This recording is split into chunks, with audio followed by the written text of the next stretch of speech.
Millie Odhiambo to speak. Madam Speaker, there's just a lot of excitement. Much obliged, Madam Speaker.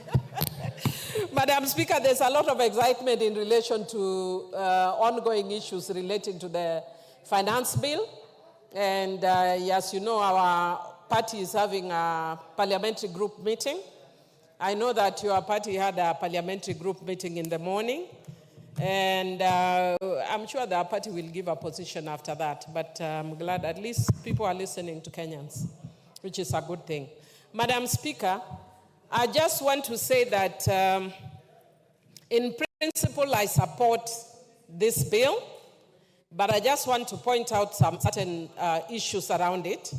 And Madam Speaker, even as I'm speaking, I would want to urge Honorable Kaluma to listen to me, because he normally purports to know things about children's issues, even if he's my uncle, but I am an expert in this area more than him. And I would want the word purports. You are helping him, Madam Speaker. Have you given him or I proceed? Allow Honorable Millie to prosecute her matter first. Thank you, Madam Speaker. I will proceed. No. I will proceed, Kaluma, Madam Speaker. I have said that in principle, I support this bill. However, I just want to comment on certain issues that also relate to some of the things that members have said.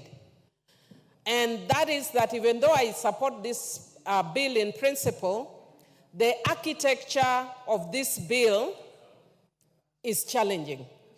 The reason why I want to say the architecture of this bill is challenging, Madam Speaker, number one, is the government normally has a policy on how you legislate on certain issues. And in the children's sector in the last parliament, I brought a child justice bill, and I was encouraged to collapse the child justice bill into the Children Act, because in the past we had almost 66 pieces of legislation relating to children. The government formed a task force that was headed by retired Chief Justice F. War that agreed that we come up with one law on children so that we don't give lawyers a difficult task. When I was representing children, when I was the director of the Cradle, it meant if I wanted to deal with adoption, I had to look for the Adoption Act. If I wanted to deal with the issues of orphans, I would look at the Orphans and Vulnerable Children's Act. If I wanted to look at, there were over 66 pieces of legislation. That doesn't mean that what is provided in this law is wrong. It is actually excellent. But the architecture is not good. Should we kill the bill because of this? Perhaps not. And especially because a member has put in too much effort. But it talks to an executive that is asleep. The executive should advise members, and not only the executive, but also the parliamentary office. And in this case, it is the Senate Legal Office, should have offered guidance. The fact that members want to bring bills doesn't mean you bring it in any format. What they should have done, Madam Speaker, is bring an amendment to the Children Act, so that all that is provided here is in the Children Act. Madam Speaker, all that is contained here is what we call children in need of care and protection. And if you actually look at this bill carefully, it contains primarily two major issues: readmission of children who are pregnant into school, and protection of children who have given birth. It is not even dealing with the criminal justice aspect, which is covered under the Sexual Offences Act. And I'm saying in principle, I support this act. But I wish it was done differently. The honorable member has gone quite a long distance, but I'm encouraging the House leadership, both Senate and National Assembly, to the legal departments, take your work seriously. Because the fact that members want to move in, you are the ones who are experts as lawyers, advise them how to do this. And the reason why I'm putting back again to the executive, the same way you asked me to move my child justice bill which was even in substance, had more critical issues, but we collapsed it and made it smaller as a chapter in the Children Act.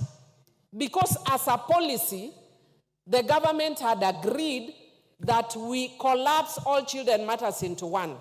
It appears that there is no longer any policy relating to children, because if you look at our budget, for instance, right now, you see we are putting a lot of money into institutionalizing children. Yet the government policy has been against institutionalization. What are we doing? We are building centers to institutionalize children. It means we have no clue what our policy as a government is in relation to institutionalization of children. That is also appearing here. And I want to encourage the president that as soon as he's done with the challenges relating to the finance bill and his deputy, can he then work on the issue of ensuring that there is a clear policy that emanates from the executive to legislation. I've said this in this house, and it might be taken lightly, but in reality, that speaks to a government that is dysfunctional. The right hand does not know what the left hand does. Even when it is private members' bill, it must follow the policy of the government of the day. And that is why, for me, for instance, even though I wanted my child justice bill, the government policy of Uhuru at that time was towards one bill. I let mine die. So that is a reality you have to deal with. Other than that, Madam Speaker, I want to encourage the members. You know, when I'm listening sometimes to what I hear the members saying, I feel very sad when I hear members saying that, you know, in our culture, girls are getting married at 17. And my brother from Kibra, I think he has already left. But I have to invite him to the Parliamentary Caucus on Children and Parliamentarians for Global Action, which are human rights organization for parliamentarians globally. I chair both networks in Kenya. And as a country, we have progressed over the years. We have actually ratified the Convention on the Rights of the Child.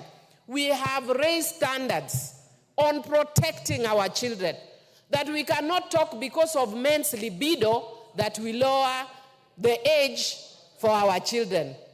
Madam Speaker, in fact, nowadays it's the opposite. People are amused that I'm sharing that on this finance bill.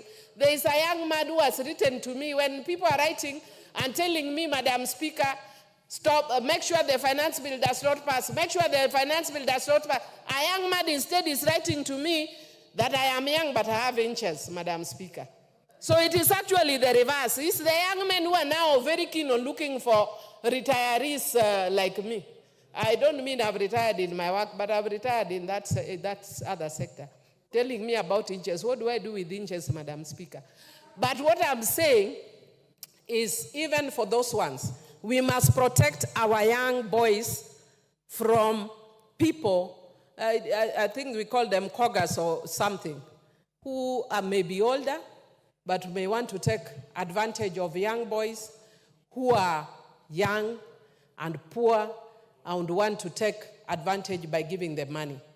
But in this instance, when a girl is below 18, a boy is below 18, we presume that legally they cannot have sex. And the only challenge we are having under the Sexual Offences Act is ensuring that when they have sex with each other, we treat them as children in need of care and protection. But this is actually dealing with a civil issue emanating from a criminal act. And so, because of the honorable member who has put in so much effort, I will support it, but I would wish that the architecture was done better. I would have spoken more, Madam Speaker, but because of time, just ask those, some of us who are experts in these areas. We can help you and support you. I support, but I wish we would change the architecture, and I'll bring amendments in relation to some of the issues I've seen herein. Thank you, Madam Speaker. Thank you, Honorable Millie Odhiambo. And I think the Honorable Member for Kericho, Honorable Kemei, I hope you're taking notes. This is a very important issue on the architecture, and I think it's something that can be discussed at the committee level. I'm glad that Honorable Millie has raised it. She knows we have come a long way with the children.